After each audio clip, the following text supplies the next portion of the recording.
Hello friends, সবাই কেমন আছেন? আশা করি আপনারা প্রত্যেকেই অনেক ভালো আছেন। তো বন্ধুরা, আজকের এই ভিডিওতে দেখাবো যে কীভাবে আপনারা অন্য মোবাইল ফোনের সমস্ত ফটো, ভিডিও, অডিও, ডকুমেন্ট থেকে শুরু করে আপনি সব কিছুই নিজের মোবাইল ফোন থেকে দেখতে পারবেন। আপনি চাইলে যে কারোর মোবাইল ফোনের সমস্ত কিছু আপনি নিজের মোবাইল ফোনে নিয়ে আসতে পারবেন। আপনার বন্ধু বান্ধব, আত্মীয় স্বজন বা আপনার বাড়ির আশেপাশে যেগুলো যারা মোবাইল ফোন ব্যবহার করে তাদের মোবাইল ফোনের সমস্ত ফটোগুলো আপনি নিজের মোবাইল ফোনে আনতে পারবেন। তারা কখন কী ছবি তুলছে বা তাদের মোবাইল ফোনে কী কী ফটো রয়েছে বা ভিডিও রয়েছে বা কী কী প্রোগ্রাম রয়েছে, সো আপনি চাইলে খুব সহজেই সমস্ত কিছু আপনি নিজের মোবাইল ফোনটিতে এনে নিজেই দেখতে পারবেন। এর জন্য আমাকে অনেকেই কমেন্ট করে জানিয়েছেন যে আমরা কীভাবে অন্য মোবাইল ফোনের সমস্ত ফটো, ভিডিও, অডিও নিজের মোবাইল ফোনে আনতে পারবো। তো তার জন্য আজকের এই ভিডিওটি করা। আজকের এই ভিডিওতে আমি দেখিয়ে দেবো যে কীভাবে আপনারা অন্য মোবাইল ফোনের সমস্ত ফটো, ভিডিও, অডিও নিজের মোবাইল ফোনে এনে দেখতে পারবেন। তো বন্ধুরা, এই ভিডিওটি যারা নতুনভাবে দেখতেছেন তারা অবশ্যই ভিডিওতে লাইক করবেন এবং কমেন্ট করে আপনার মূল্যবান মতামত জানাবেন। তাহলে আমি ওই কমেন্টের পরবর্তীকালে রিপ্লাই দেওয়ার চেষ্টা করব বা ওই বিষয় নিয়ে আমি ভিডিও করার চেষ্টা করব। এবং আপনি যদি চ্যানেলটি সাবস্ক্রাইব না করে থাকেন তো বন্ধুরা অবশ্যই সাবস্ক্রাইব করবেন এবং পাশের বেল আইকন বেলটি অবশ্যই অন করে দেবেন।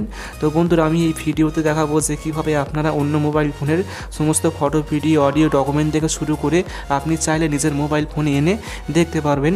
তো হ্যালো ফ্রেন্ডস, আপনারা দেখছেন টেকানাবেল চ্যানেল, আমি আপনার সাথে আছি। তা চলুন শুরু করা যাক।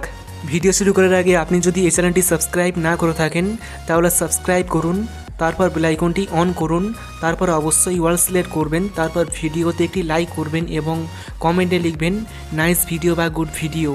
তো বন্ধুরা, এখন আমি দেখিয়ে দেবো যে কীভাবে আপনারা অন্যের মোবাইল ফোনের সমস্ত ফটো, ভিডিও, অডিও, ডকুমেন্ট থেকে শুরু করে আপনি চাইলে সমস্ত কিছু আপনি নিজের মোবাইল ফোনে এনে দেখতে পারবেন। তো বন্ধুরা, এই কাজটি করার জন্য এখন আপনাকে সবার প্রথমে একটি অ্যাপস ওপেন করতে হবে। এই অ্যাপটি কিন্তু প্রত্যেকের মোবাইল ফোনে থাকে। দেখুন যেখানে একটি অ্যাপস রয়েছে যে ফটোস বলে, তো আমি দেখিয়ে দিচ্ছি। তো দেখুন যে ফটোস বলে একটি অ্যাপস রয়েছে। এই অ্যাপটি কিন্তু প্রায় প্রত্যেকের মোবাইল ফোনে থাকে। তো আপনার মোবাইল ফোনে যদি এই অ্যাপটি না থাকে তাহলে আপনারা গুগল প্লে স্টোর থেকে ইনস্টল করে ওপেন করবেন। তো বন্ধুরা, এখন আমি এই অ্যাপটিকে ওপেন করলাম। তো ওপেন করার পর এখন আমি দেখিয়ে দেবো। তো দেখুন আমার মোবাইল ফোনে কিন্তু বিভিন্ন ফটো, ভিডিও রয়েছে। সো আপনি খুব সহজে অন্যের মোবাইল ফোনের সমস্ত ফটো, ভিডিও এইভাবে আপনি নিজের মোবাইল ফোনে এনে দেখতে পারবেন। তো এই কাজটি করার জন্য এখন আপনি প্রথমে যে কাজটি করবেন, তো দেখুন যেখানে একটি অপশান রয়েছে যে সবার উপরে কর্নারে এরকম একটি প্রোফাইল থাকবে। তো এখন আপনারা এখানে ক্লিক করে দিবেন। তো ক্লিক করে দেওয়ার পর দেখবেন যে এখানে আপনার একটি অপশান পাবেন যে ফটো সেটিং বলে। তো আমি দেখে দিচ্ছি আবার ক্লিক করে এখানে। তো দেখুন একটি অপশান রয়েছে যে ফটো সেটিং বলে। সো এখানে আপনারা ক্লিক করবেন। তো আমি ক্লিক করে দিলাম। ক্লিক করে দেওয়ার পর দেখবেন যে আপনারা সবার উপরে একটি অপশান পাবেন। তো আমি দেখে দিচ্ছি ব্যাকআপ এবং স্ক্যান বলে একটি অপশান রয়েছে।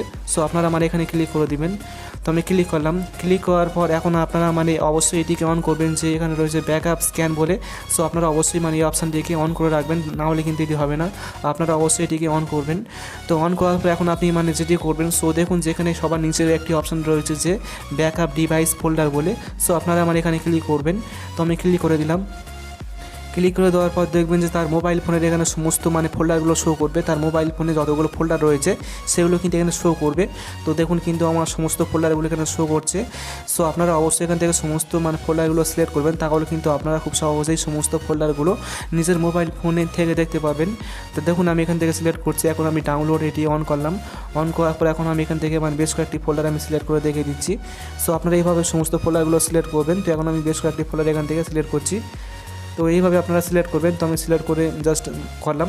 তো করার পর এখন আপনি ব্যাকে আসবেন। এইভাবে আপনারা সমস্ত ফোল্ডারগুলো সিলেক্ট করবেন, তাহলে কিন্তু সমস্ত ফোল্ডারের সমস্ত ডকুমেন্টগুলো আপনি নিজের মোবাইল ফোন থেকে দেখতে পারবেন। তো সিলেক্ট করার পরে এখন আপনি ব্যাক করবেন। ব্যাক করার পর দেখবেন যে এখানে আপনারা একটি অপশান পাবেন, গুরুত্বপূর্ণ একটি অপশান পাবেন। এটি আপনাকে অবশ্যই করতে হবে যে পার্টনার শেয়ারিং বলে একটি অপশান পাবেন। তো বন্ধু, এখন আপনারা এখানে ক্লিক করবেন। তো এখন আমি এখানে ক্লিক করে দিলাম। ক্লিক করে দেওয়ার পর এখন আপনারা জাস্ট এখান থেকে গেট স্টারে ক্লিক করবেন। এই যে গেট স্টার রয়েছে, সো আপনারা এখানে ক্লিক করে দিবেন। ক্লিক করে দেওয়ার পর দেখবেন যে এখান থেকে আপনারা খুবই একটা গুরুত্বপূর্ণ কাজ করতে হবে। এই কাজটি না করলে কিন্তু আপনি দেখতে পারবেন না। তো এখন আপনি আপনার ইমেল অ্যাড্রেসটি এখানে এন্টার করবেন। আপনার যে ইমেল অ্যাড্রেস রয়েছে সেটি আপনি এখানে এন্টার করবেন। তো এখন আমি আমার ইমেল অ্যাড্রেসটি এখানে এন্টার করে দিচ্ছি, তাহলে আপনারা খুব সহজেই এটা করতে পারবেন। তো এখন আমি ইমেল অ্যাড্রেসটি এখানে এন্টার করছি, আমার ইমেল অ্যাড্রেসটি।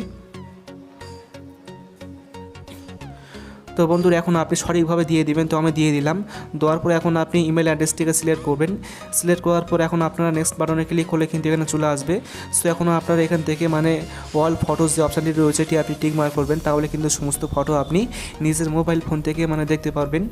তো করার পরে এখন আপনি এখান থেকে নেক্সট বাটনে ক্লিক করবেন, এই যে নেক্সট বাটন রয়েছে, সো আপনারা এখানে ক্লিক করে দিবেন। ক্লিক করে দেওয়ার পর দেখবেন যে এখান থেকে আপনি মানে দেখতে পারবেন যে অল অফ ইয়োর ফটোস এখান থেকে আপনি দেখতে পারবেন। তারপরে এখন আপনি কী করবেন, সো বন্ধুরা এখন আপনারা এখান থেকে সেন্ড ইনভিটেশন বলে একটা অপশন রয়েছে, এখান থেকে আপনারা ক্লিক করবেন, ঠিক আছে। সো আমি ক্লিক করে দিলাম। ক্লিক করে দেওয়ার পর দেখবেন যে মানে এটি তার মোবাইল ফোনে পুরোপুরিভাবে আমার সেটিং হয়ে যাবে। তো বন্ধুরা দেখুন যে আমার মোবাইল ফোনে কিন্তু মানে এটি সেট হয়ে গিয়েছে। এখানে যদি পাসওয়ার্ড থাকে তাহলে কিন্তু আপনার পাসওয়ার্ডটি অবশ্যই এখানে এন্টার করবেন। তো ঠিক আছে, এইভাবে আপনারা তার মোবাইল ফোনে মানে এটি সেটিং করবেন, তাহলে কিন্তু সে যখন কোনো ছবি তুলবে বা ভিডিও তার মোবাইল ফোনে থাকবে, তাহলে কিন্তু আপনি খুব সহজেই নিজের মোবাইল ফোন থেকে এই গুগল অ্যাপটির মাধ্যমে আপনি দেখতে পারবেন। তো আশা করি আপনি ব্যাপারটি বুঝতে পেরেছেন যে কীভাবে আপনারা অন্যের মোবাইল ফোনের সমস্ত ফটো ভিডিও অডিও দেখতে পারবেন। এটি তার মোবাইল ফোনে করবেন যার মোবাইল ফোনে আপনি সমস্ত ফটো ভিডিও দেখতে চান। তো বন্ধুরা এই ছিল আজকের একটি ভিডিও। তো ভিডিও ভালো লাগলে অবশ্যই ভিডিওটি বন্ধুকে শেয়ার করবেন, তারপর ভিডিওতে অবশ্যই একটি লাইক করবেন এবং সকলে ভালো থাকবেন, সুস্থ থাকবেন। Thank you.